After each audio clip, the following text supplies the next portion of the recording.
Half the planet lives on $2.50 a day. The challenge is the people that complain that they're the 99% against the 1% are actually the 1%.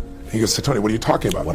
Those people down there who were in those tents downstairs, a few years ago, and if you watch them typing on their iPhones and having a Starbucks drink, they think that they are really suffering. But in reality, if you're in poverty in this country, you're in the 1% of earners in the world. You're the top 1%. So if you really care about the 1%, you got to care about everybody.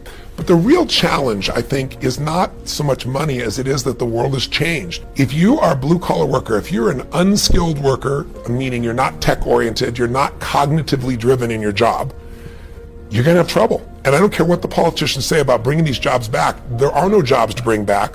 And the reason is because technology is making labor less valuable. And that's why jobs don't produce as much unless you're high cognitive, high decision making, high tech. Those people have no problem. There's a 1% unemployment for people who make $100,000 or more. It's so tiny because they've learned to become more valuable.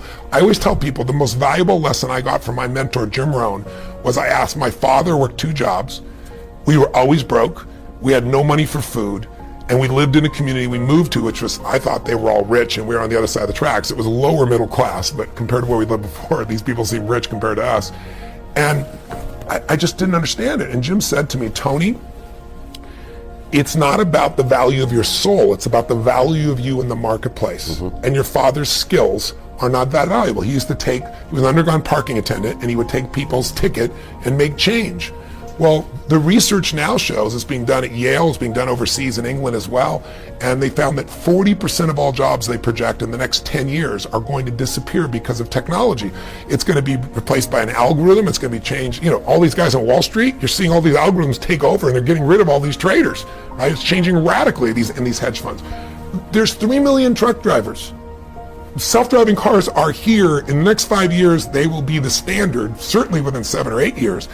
Are you going to hire someone who can only work 8 hours a day and sometimes gets drunk or can make a mistake when you can buy a machine, write down the machine, and be in a position where it works 24 hours a day driving? But no one is telling these drivers this, and they have to retool now. So technology is the biggest challenge. Labor is less valuable because of efficiencies with technology, and it's going to get better and better for technology, which is scary when you think about what's going to happen for jobs. So I say to people, you got to participate in your own rescue. You've got to retool yourself. The idea that Bernie Sanders has of providing free education sounds wonderful, but the education he wants to do is community college. There are no skill sets in community colleges today, for the most part, that are going to prepare you for the economy or a job that's there. So what is that going to do? You're just going to waste more money, more time. We need to retool ourselves. The government's not going to do it for you. And a great leader in a company is retraining their people all the time. The training never stops, because that is the innovative, creative marketing edge, is your own people. Most companies do less training today than they did 20 or 30 years ago. It's crazy. So where do you get the training? I think they have to self-educate. I mean, I'm an example of that myself. You have to say, what's an area that I want to become masterful in? Because dabblers will never have any financial freedom. If you're going to run a company, you got to find what is your niche. What is it you're going to do better than anybody else?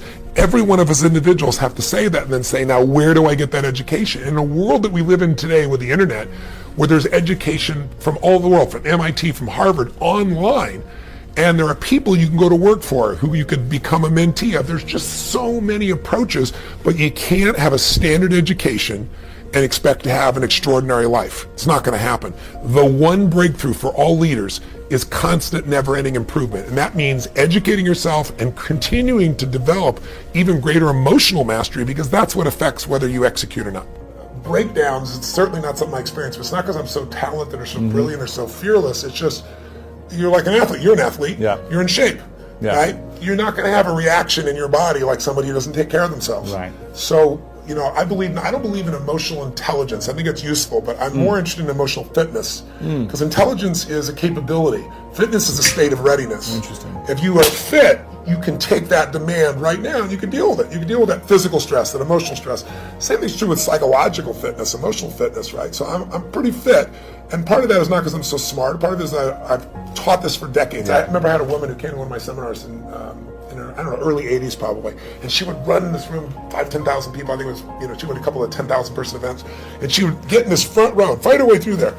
And she'd jump and go for it. And at one break, she came up to me, I was signing a book for her, and she says, she goes, Mr. Robbins, I've seen you at like 8 of these. She goes, I've seen you like when you're really, I know, I can hear your voice, you're hurting, or you haven't slept. And she goes, you always seem to be so up all the time. How come you're so up? And I said, well, part of it is I attend all these seminars. So I'm teaching it. So there's a fitness in that. But there's also, I've buried 3 fathers and 1 mother, and, that affects your life. I've had a physician look me in the eye and say, you have a tumor in your brain. Wow. And so I've had those moments that when you've had extreme stress and you push your way through it, you build psychological muscle. It's like, it takes a lot to knock me off. In the early days, we didn't have $50,000 to keep the doors open. How do we do it? Then I had, graduated to $5 million. I graduated to a partner of mine who kind of didn't do things well, and I ended up owning $100 million because I had to take on his debts. $100 million.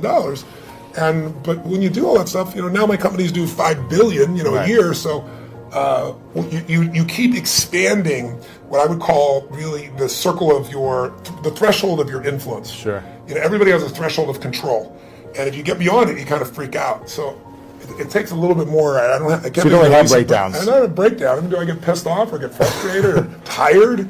Yeah, but a breakdown, honestly, no. So how do you handle it if you get tired or something? I sleep when I can. Okay, cool. I mean, it's honestly, it's pretty simple. But when I've had challenging times, I have so many tools. Yeah. I pull them out. And mostly it's like you as an athlete. You don't just physically break down. Right. You take care of yourself. So you're constantly training that. I think most people don't train their mind and emotions. It's like I think the most powerful muscles to me are not physical. They're as strong as important as they are. It's like faith is a muscle, courage is a muscle, determination is a muscle, playfulness is a muscle. Passion unexpressed weakens. Faith untested gets smaller. Yeah. So I'm always, I call it deep practice. I'm always pushing myself to the edge, and pushing yourself to the edge makes you stronger. I think I can boil it down probably to 3 or 4 words: money, power, ego, habit. That's a short answer. A friend of mine who is my friend until we have this conversation in academia, I've asked him once, I said, why evolution, for example? The DNA evidence, very recent, in the last 5 years, the DNA evidence no longer supports the theory of evolution as the mechanism for human origins. Evolution is a fact. And I want to be very clear about that. As a geologist, I've seen it in the fossil record, plants, animals, insects, some primates. Something happened 200,000 years ago, and the theory breaks down when it comes to humans. And the DNA shows us that. The DNA shows us very clearly that we did not descend from Neanderthal, for example. Their genome, we can now rebuild their genome and compare theirs to ours. We can actually, sounds like Jurassic Park, the movie. Science fiction, but it's science fact. We can pull the DNA. You can check your percentage of Neanderthal in you, We can pull the DNA from the bone marrow of fossilized remains of beings that we are supposed to be descended from and compare their DNA to ours. We didn't descend from Neanderthal. It shows that we did appear on Earth about 200,000 years ago. Where did we come from?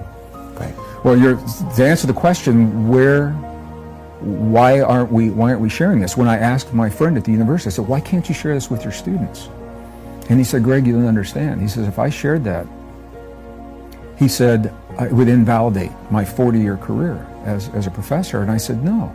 I said, it would do just the opposite. It would demonstrate to your young students how valid and relevant science is, because it's designed to be constantly updated, and you're doing that. It wouldn't invalidate. He said, well, think how much money it would cost to change the textbooks. And I said, my brother, I said, you're living in the Stone Age. They're not using textbooks. You changed it on the server, and you've changed it everywhere. And he said, well, think of all my class notes I would have to change. And I said, well, that's your job. But that was an example for me of it's a habit. It's a habit, but it's also threatening. And this is why I think it's so important, Brian. It's more than a philosophical conversation. As we globalize, as we push ourselves together, and we see the fear of what that means, cultures coming together in different ways of thinking, we also see a rise in hate. And hate is only possible because of a way of thinking. Rachel Carson was an author in the 1960s. She wrote Silent Spring. She was one of the first environmental authors. about the use of the pesticide DDT back in the 1960s. And she made a statement, I read this when I was a kid, and it was so powerful. She said, "We only destroy the things that we don't value." We have been taught that human life has very little value through the theory of evolution, that we are a random process, genetic mutations.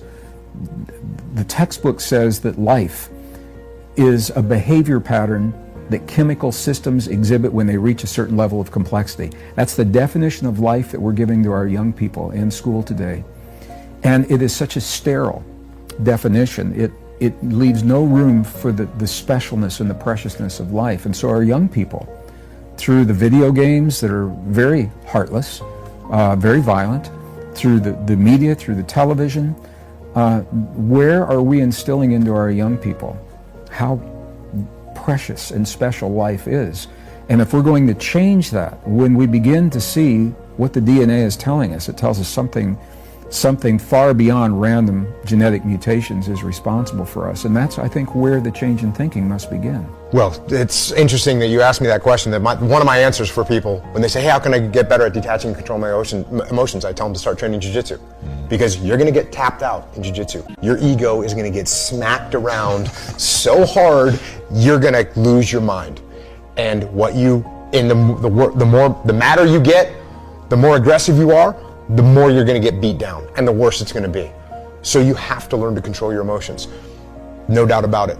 And then what you have to do is you have to start practicing it all the time. You have to start paying attention to the red flags that go up. When I start raising my voice at you, I go, oh, that's your emotion, get mad. And for me, like the minute I feel some sort of anger, some sort of jealousy, some sort of frustration, most of the time I go, oh, you're getting mad, that's your ego. You're getting emotional about this. Take a step back and listen to what the other person's saying. Take a step back and try and see it from their perspective. Take a step back and try and understand what they're trying to say. Because sometimes, if you're not a very articulate person, you're just making me mad. It's only because I don't understand what you're trying to say. Take a step back. Let's talk through it. So pay attention to, I always talk about when you're sending an email to someone and you're typing like this, don't send that email. That's not a good email to send. That's an emotional email. Wait, write it out, fine, and then save it and read it later, and you'll realize, oh yeah, I was really mad about something, or I was really frustrated. So how do you do it? You practice it. You pay attention to your emotions and you get control over them. Have kids. If you have kids, you'll have to learn to get control of your emotions. How do you gain influence and respect? Like, what's that process? Very similar to when we talked about trust and building trust and giving trust. If I want to gain the ability to influence you, well, then what I have to do is give you the ability to influence me. And when I say, hey, here's what we're trying to make happen. Here's what I want to do. And you say, well, I think we should do it like this. You know what I should say? Okay, well, let's take a look at that. The more I allow you to influence me, the more open your mind gets for me to influence you. So that's what I'm going to do. I'm going to allow you to influence me, and the more I allow that to happen, the more influence I'm going to have. Respect, same thing. If I treat you like you're a plebe, like you don't matter, you're not going to respect me at all. But if I treat you with respect, and respect you, when you try and talk to me, I listen and I respect what you're saying and I try and understand it fully, then your respect for me is going to go up as well. So when you want to earn respect, give respect. When you want to earn influence, give influence. When you want to earn trust, give trust. All those three are related. Whatever position you're at, you want to be the bull. And I don't care if you're in the mail room or if you're the person behind that camera, that I'm going to be better than anybody else with that camera, and I'm going to be the best mail carrier and the person who comes up and is the most organized and does it the most professional way. You can be the bull at any position you're doing, and it's just telling yourself, I'm going to do this better than anybody else. I don't care what the job is. I don't care what you do. You be the bull at what you do. It's just the sport of this is what I do every day. And people say, why do you do this? And I just said, because what would I do? I mean, if I can't come to the office and solve problems and fight with everybody and conquest something, you know, conquer, then what am I going to do with myself? I'm going to sit home and die? I mean, that's what I enjoy doing. This is my basketball. This is my game that I play. This is my pickup Monopoly game, whatever you want to call it. Okay, I love going to the office and leading people and trying to conquer something. That's what I enjoy doing. It's sport. Totally, you're exactly right. This is steps to get to the next level. Now, if I don't pull any of that off, have I reached that point in life where I'm happy? Yeah. I don't feel like, after I bought the Houston Rockets, and once again, who gets to own 100% of their team in their hometown? There's probably not, of all the major 100 sports teams, there's probably not 5. So I feel very fortunate. So if nothing else is accomplished, do I feel pretty good? I feel okay. I really do. I really do. And I thank the good Lord and all the people that helped me accomplish it. But what you just said is happening. I'm taking the next steps right now to get to the next level.